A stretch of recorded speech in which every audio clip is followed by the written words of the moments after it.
Hello student, welcome to basic to high biology classes. तो आज के लेक्चर में हम बात करेंगे केमिस्ट्री क्लास 11th का पार्ट 2 चैप्टर फर्स्ट से। पार्ट 1 में मैंने बात किया था लिविंग वर्ल्ड क्या होता है, ठीक है। लिविंग वर्ल्ड में लिविंग ऑर्गेनिज्म की प्रॉपर्टीज़ क्या होती है, कैरेक्टरिस्टिक क्या होती है, ठीक है। ग्रोथ होता है, रिप्रोडक्शन होता है, मेटाबॉलिज्म होता है, कॉन्शियसनेस होता है। उसमें से मैंने बताया कि कुछ डिफाइनिंग होती है, कुछ नॉन डिफाइनिंग होती है, ठीक है। डिफाइनिंग में क्या था, मेटाबॉलिज्म और कॉन्शियसनेस। याद रखना है, मेटाबॉलिज्म और कॉन्शियसनेस क्या आता है, डिफाइनिंग प्रॉपर्टीज, मतलब सभी लिविंग ऑर्गेनिज्म में ये पाई जाएंगी, ठीक है। तो अगर आज बात करें हम diversity in living organism, diversity क्या होता है स्टूडेंट, डिफरेंट टाइप, ठीक है ना। डिफरेंट टाइप के लिविंग ऑर्गेनिज्म अगर हैं तो उनको एक टर्म में बोलते हैं हम बायोडाइवर्सिटी, ठीक है ना। बायो मतलब क्या होता है, लाइफ, डाइवर्सिटी मतलब डिफरेंट। तो अर्थ पे अगर देखा जाए हमारा लाइफ कहाँ है, लिथोस्फीयर पे है, ठीक है ना, लैंड पे है, हाइड्रोस्फीयर वाटर पे, एटमॉस्फेयर पे, ठीक है। तो ये जो डिफरेंट जगह लाइफ पाई जाती है इसको बायोस्फीयर बोलते हैं ना। और बायोस्फीयर क्या होता है, जहाँ पे लिविंग थिंग पाए जाते हैं, ठीक है। तो लैंड हो गया, वाटर हो गया, एटमॉस्फेयर भी हो गया, ठीक है। और अगर बात करते हैं हम बायोडाइवर्सिटी, मेगा बायोडाइवर्सिटी, तो जहाँ पर बहुत ज़्यादा तरह की वैरायटी पाई जाती हैं। तो अगर देखा जाए ये इंडिया हो गया, ठीक है, पाकिस्तान हो गया और चीन हो गया, चाइना, ठीक है, जितना ये सब रीजन है ना हमारे आसपास का जो भी है, ये मेगा बायोडाइवर्सिटी में आता है। मतलब बहुत तरह की वैरायटी पाई जाती है क्योंकि सनलाइट यहाँ पर बहुत ज़्यादा अवेलेबल है, ठीक है ना। जो सोलर एनर्जी है बहुत ज़्यादा अवेलेबल है। ओके स्टूडेंट, तो हम बात करते हैं कि जब इतने तरह की लाइफ पाई जाती है तो इसका नेमिंग की पहले सबसे बड़ा सवाल आता है कि इसका नेम क्या रहेगा, ठीक है। तो इसका नेम देने के लिए कुछ सिस्टम बनाया गया, ठीक है। उसको बोलते हैं नॉमेनक्लेचर, ठीक है ना। नेमिंग को मतलब क्या बोलते हैं, नॉमेनक्लेचर बोलते हैं। और नॉमेनक्लेचर स्टूडेंट पहले तो ऑर्गेनिज्म को आइडेंटिफाई करना, तब ना उसके बाद नेम देंगे। अगर मान लो कि घर में अगर बच्चे हुए हैं, ठीक है, तो कोई बच्चा हुआ है, ठीक है ना, कोई बेबी आया है, तो पहले उसका आइडेंटिफाई करेंगे कि लड़का है कि लड़की है, उसके बाद उसका नाम देंगे ना। ठीक उसी तरह ऑर्गेनिज्म को पहले पहचानेंगे कि वो आखिर है क्या, ठीक है, उसके बाद उसका नेमिंग करेंगे। तो नॉमेनक्लेचर की जो सिस्टम है उसके बारे में हम पढ़ेंगे आज। जैसे कि नॉमेनक्लेचर किसने बनाया था, किसने दिया था, कैरोलस लीनियस, ठीक है स्टूडेंट। ये नेम ऐसे क्यों लिखा हुआ है मैं बताऊंगा। इनका नेम पहले क्या था, कार्ल वॉन लीने, इनका नेम था कार्ल वॉन लीने, ठीक है ना स्टूडेंट, कार्ल वॉन लीने। इन्होंने अपना नेम चेंज कर लिया था कैरोलस लीनियस, क्योंकि इन्होंने ही बताया था कि जो नॉमेनक्लेचर होगा स्टूडेंट वो बाइनोमियल होगा। बाइनोमियल मतलब क्या होगा, हर एक ऑर्गेनिज्म का टू नेम होगा, हर एक ऑर्गेनिज्म का टू नेम होगा। बाई मतलब क्या होता है स्टूडेंट, टू, नॉमियल मतलब नेम, हर एक ऑर्गेनिज्म का टू नेम होगा। ओके स्टूडेंट, जिसको बाइनोमियल नॉमेनक्लेचर बोला गया। और पहले इनकी थोड़ा सा कुछ इंपॉर्टेंट बात कर लेते हैं। इन्होंने 5 बुक लिखी थी, फिलोसोफिया बॉटनिका, स्पेसीज प्लेंटरम, जेनेरा प्लेंटरम, सिस्टेमा नेचुरी और हार्टस अपेंडिकस, ठीक है ना, हार्टस अपेंडिकस। अब देखो स्टूडेंट, इसमें हार्टस अपेंडिकस है ये, ठीक है ना। इन्होंने देखो पहली बुक में बताया था कि प्रिंसिपल ऑफ नॉमेनक्लेचर, नॉमेनक्लेचर का प्रिंसिपल क्या है, ठीक है ना। और स्पेसीज प्लेंटरम में इन्होंने बताया साइंटिफिक नेम ऑफ प्लांट, और जेनेरा प्लेंटरम में इन्होंने ये बताया डिटेल डिस्क्रिप्शन ऑफ प्लांट, ठीक है ना। ये जो था स्पेसीज प्लेंटरम में साइंटिफिक नेम ऑफ प्लांट का दिया, ठीक है। जेनेरा प्लेंटरम में क्या बताया उन्होंने, डिस्क्रिप्शन ऑफ प्लांट, प्लांट देखो है ना, प्लेंटरम, ठीक है ना, मतलब इसमें साइंटिफिक नेम दिया और इसमें डिस्क्रिप्शन ऑफ प्लांट दिया उन्होंने। और 1 मई 1753 में ये बुक पब्लिश हुई थी, स्पेसीज प्लेंटरम। ये डेट याद रख लेना थोड़ा सा आप लोग, ठीक है। और जेनेरा प्लेंटरम नेक्स्ट है, इसमें इस सिस्टेमा नेचुरी। ओके स्टूडेंट, सिस्टेमा नेचुरी, इसमें इन्होंने बताया एनिमल का साइंटिफिक नेम, ठीक है ना, एनिमल का साइंटिफिक नेम बताया, एनिमल का डिटेल डिस्क्रिप्शन दिया इन्होंने, ठीक है ना। और इनकी 5वीं बुक थी हार्टस अपेंडिकस, ठीक है ना। ये एडिशन क्या था, एडिशन इसका 10th एडिशन था, ये याद रखना ना, IMP मतलब कि ये क्या है, इंपॉर्टेंट है, जो मैं बता रहा हूँ स्टूडेंट ये क्या है, ये इंपॉर्टेंट है, आप लोग याद रखना, ठीक है। देखो स्टूडेंट, कुछ ऐसे पढ़ाई करो कि आपका जो बोर्ड एग्ज़ाम है, जो स्कूल एग्ज़ाम है वो तो कवर हो, साथ में कॉम्पिटिटिव एग्ज़ाम भी आपके कवर हो जाए मैक्सिमम, ठीक है। समझ में आ रहा है ना। तो जो जैसे जैसे मैं पढ़ाऊँगा वैसे वैसे आप नोट करते रहो। मैं यहाँ पे बहुत ही बेस्ट कंटेंट देने की कोशिश कर रहा हूँ आपको, कि कहीं 10 बुक आपको ना पढ़ना पड़े, ठीक है ना। जो भी यहाँ कंटेंट मिल रहा है बस उसको आप नोट करते रहना। ओके स्टूडेंट, तो ये नेम था, इस बुक का नेम नोट कर लो आप लोग, उसके बाद मैं कुछ बताऊँगा, ठीक है।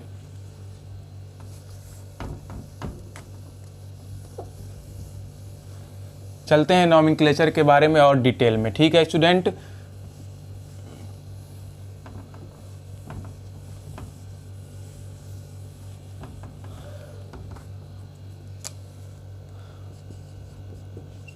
बाइनोमियल नॉमेनक्लेचर किसने दिया था? फादर ऑफ बाइनोमियल नॉमेनक्लेचर कौन है? कार्ल वन लीने, जिन्होंने अपना नेम चेंज कर लिया था, चेंज हिज नेम, क्या बन कर रख लिया अपना? कैरोलस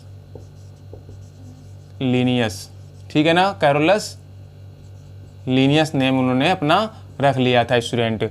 अब देखो क्या था, क्यों अपना नेम चेंज किया?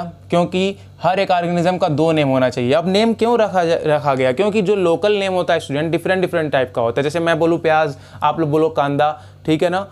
तो क्या होगा, ये तो आप समझोगे कांदा, मैं अपना प्याज समझूंगा। लेकिन अगर स्टडी के फील्ड में देखा जाए तो उसका क्या होगा, एक साइंटिफिक नेम दिया जाएगा, ठीक है। जैसे कि अगर यहाँ पे पोटैटो बोलते हैं, ठीक है ना। चाइना में आलू को क्या बोलते हैं? टोडो बोलते हैं, ठीक है स्टूडेंट। Potato, to-do. और फ्रांस में क्या बोलते हैं? पटाटा।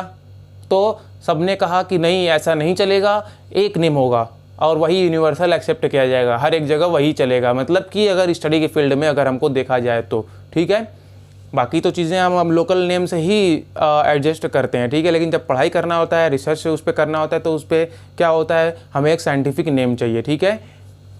तो बाइनोमियल नॉमेनक्लेचर, ठीक है। तो एक सिस्टम बना, इन्होंने जब ये नेम बताया बाइनोमियल नॉमेनक्लेचर, तो उसके बाद से एक सिस्टम बना जिसको बोलते हैं स्टूडेंट ICBN, और एक था ICZN। इसका मतलब क्या है student? It is very important, ठीक है ना। IMP, इसका फुल नेम आप लोग याद रख लेना, ठीक है। International code of botanical nomenclature, ठीक है स्टूडेंट। और ये था international code of zoological nomenclature. अब समझो इसको स्टूडेंट, प्लांट, ठीक है, और एनिमल अलग अलग बांट दिया गया था, ठीक है। उसके लिए सिस्टम बना। बॉटनी क्या होता है? देखो देख लो इधर आप लोग अच्छे से, कि जो बायोलॉजी होता है स्टूडेंट, 2 ब्रांच होती है इसकी ना। एक होती है बॉटनी, प्लांट से रिलेटेड, प्लांट की स्टडी को। एक होती है जूलॉजी, एनिमल की स्टडी को, ठीक है। और बायोलॉजी और जूलॉजी, फादर ऑफ बायोलॉजी, थोड़ा सा और देख लो इसमें आप लोग। यहाँ पे अगर मैं थोड़ा बता रहा हूँ एक्स्ट्रा कुछ, आप उसको नोट करते रहना ना। Father of biology, father of biology कौन है? अरिस्टोटल, ठीक है ना, अरिस्टोटल। ओके स्टूडेंट, अरिस्टोटल, ठीक है। फादर ऑफ बायोलॉजी कौन है? अरिस्टोटल। और अगर स्टूडेंट देखा जाए इसमें इतना नोट करो आप लोग, ठीक है स्टूडेंट। फादर ऑफ बायोलॉजी और फादर ऑफ जूलॉजी भी अगर देखा जाए तो ये भी क्या थे स्टूडेंट? अरिस्टोटल, ठीक है ना, यहाँ पर LE।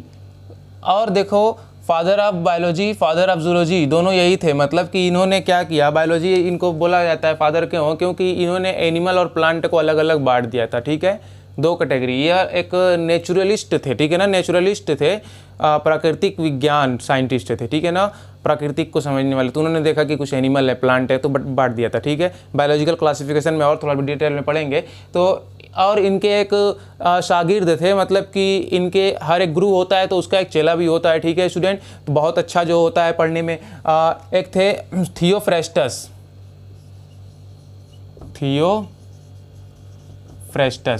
तो इनको ना अरिस्टोटल को जो था, इनको इंटरेस्ट था एनिमल में, इंटरेस्ट था, ठीक है ना, तो इसलिए फादर ऑफ बायोलॉजी और फादर ऑफ जूलॉजी भी ये हो गए। लेकिन फादर ऑफ जो बॉटनी थे, उनके एक स्टूडेंट थे, ठीक है, वो थियोफ्रेस्टस थे, वो फादर ऑफ बॉटनी हो गए। उनका इंटरेस्ट हो गया प्लांट पे, ठीक है, उनका इंटरेस्ट हो गया प्लांट पे, और प्लांट पे उन्होंने स्टडी की, तो इसलिए उनको फादर ऑफ बॉटनी बोला गया, थियोफ्रेस्टस को, ठीक है। ये था जनरल चीज़ें, इरेज करूँ मैं, ठीक है स्टूडेंट।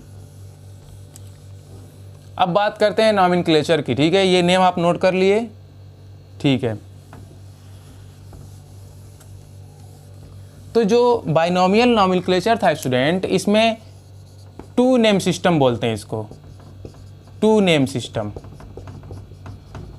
टू नेम सिस्टम क्यों बोलते हैं, क्योंकि जो फर्स्ट नेम होगा स्टूडेंट, वो क्या होगा, जेनेरिक नेम होगा, मतलब उसके जीनस का नेम। अभी हम समझेंगे जीनस, स्पेसीज, जितने भी मतलब टेक्सोनॉमिक हायरार्की है उसको हम समझेंगे, ठीक है। सेकंड नेम जो होगा, उन्होंने बताया सेकंड नेम क्या होगा, स्पेसिफिक एपिथेट होगा, ठीक है स्टूडेंट। तो दो नेम रहेगा, इसीलिए अपना नेम पहले इन्होंने चेंज कर लिया, कैरोलस लिनियस, मतलब कि ये क्या हो गया, इन्होंने बता दिया कि जीनस है और ये क्या हो गया, स्पेसीज है, ठीक है स्टूडेंट। तो इनका यूनिवर्सल लॉ था ये यूनिवर्सल लॉ बना, और ICBN ICZN के अकॉर्डिंग जो भी नेम रखा जाता है वो दुनिया भर के साइंटिस्ट उसको मानते हैं, ठीक है, कोई अपना नेम नहीं दे सकता है, ठीक है। अब देखो कैसे रखते हैं नेम तो यहाँ पर दो नेम में होता है। अब इसको अगर इसका और रूल देखा जाए, रूल्स अगर देखा जाए इसका, तो जीनस जो होता है जेनेरिक फर्स्ट लेटर, ठीक है ना, फर्स्ट लेटर जो होता है स्टूडेंट, फर्स्ट लेटर क्या होगा, कैपिटल रहेगा, मतलब दोनों नेम में क्या होगा, फर्स्ट लेटर कैपिटल रहेगा, बाकी सब क्या रहेगा, स्मॉल रहेगा, ठीक है। और अगर हम हैंड राइट में लिखते हैं स्टूडेंट, अगर हम कॉपी पे लिखते हैं तो जीनस स्पेसीज लिखते हैं तो अंडरलाइन कर देते हैं, ठीक है। और अगर बुक वगैरह में लिखा रहता है तो लैटिन लिखा रहता है, मतलब इटैलिक लिखा रहता है, इटैलिक लिखा रहता है, मतलब तिरछा लिखा रहता है बुक में, उसको बुक में अंडरलाइन करने की ज़रूरत नहीं होती है। लेकिन कॉपी पे लिखते हैं तो किसी की राइटिंग ही क्या होती है, इटैलिक होती है, तो कैसे समझ में आएगा। इसलिए कॉपी पे लिखने पर, हाथ से लिखने पर इसको ये बताया गया कि उसको अंडरलाइन कर दिया जाए। जितना भी साइंटिफिक नेम है नॉमेनक्लेचर में, दो टू नेम सिस्टम है, उसमें जीनस और स्पेसीज के नेम को अंडरलाइन कर दिया जाए। समझ रहे हो ना आप, इसका रूल क्या है। अब इसको एक एग्जाम्पल लेके समझते हैं और अच्छे से समझ में आएगा। जैसे कि बुक में ही एग्जाम्पल दिया आपके, मैंगीफेरा इंडिका, मैंगीफेरा इंडिका, ये नेम हो गया जीनस का स्टूडेंट, और ये नेम हो गया स्पेसीज का, स्पेसिफिक एपिथेट बोलते हैं जिसको, स्पेसीज, ठीक है। अब पहले नेम में देखो ये क्या है, कैपिटल है, ठीक है, और बाकी सब क्या है, स्मॉल है, यहाँ से भी ये स्मॉल रहेगा। अब ये भी बताया जा रहा है यहाँ पर कि जिसने इसको मतलब नेमिंग दी है इसकी, अगर उस साइंटिस्ट का नेम आए तो वो यहाँ पर हम लिख सकते हैं, ठीक है ना। मान लो कि इसकी नेमिंग दी थी कैरोलस लिनियस ने दिया था। इट इज़ वेरी इंपॉर्टेंट, ठीक है ना। 2019 में ये क्वेश्चन पूछा था नीट में, 4 ऑप्शन दे दिया था जिसमें से ये वाला सही था कि मैंगो का साइंटिफिक नेम क्या है, मैंगीफेरा इंडिका था, ठीक है ना। मैंगीफेरा इंडिका लिन था। तो जो एक्यूरेट होता है, जिसमें साइंटिफिक नेम, साइंटिस्ट का नेम भी लगा रहा है, वो सबसे सही होता है, उस पर आप टिक करना, ठीक है स्टूडेंट। नाउ तो बात करते हैं यहाँ पर मैंगीफेरा इंडिका का हो गया। तो ये था नेमिंग का। अब देखते हैं कि प्लांट और एनिमल के नेमिंग में थोड़ा सा कुछ डिफरेंट टाइप की बातें हैं, ठीक है, जिसको मैं यहाँ पर डिस्कस कर ले रहा हूँ।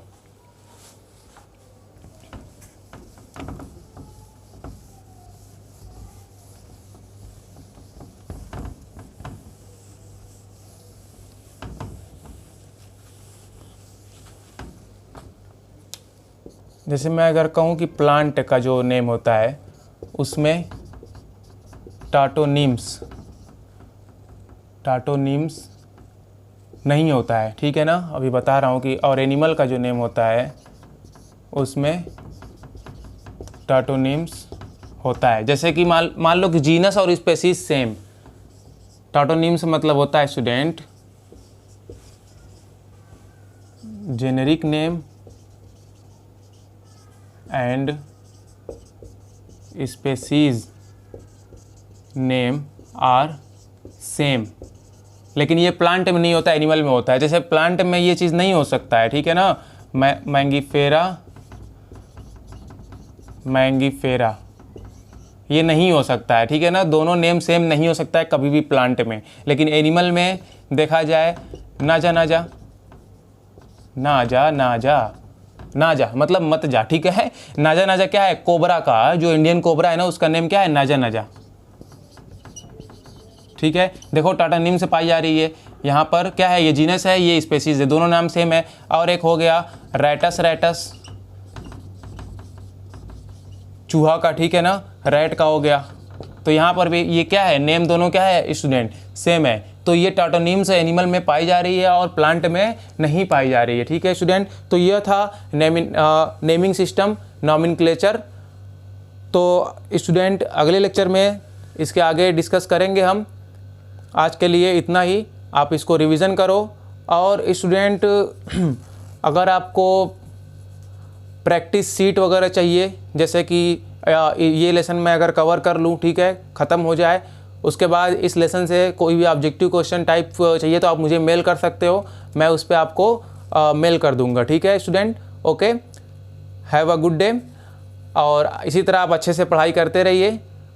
अगर आपने चैनल को सब्सक्राइब नहीं किया है तो चैनल को सब्सक्राइब कर दीजिए, अपने दोस्तों को शेयर कीजिए, ठीक है student. Okay, all the very best.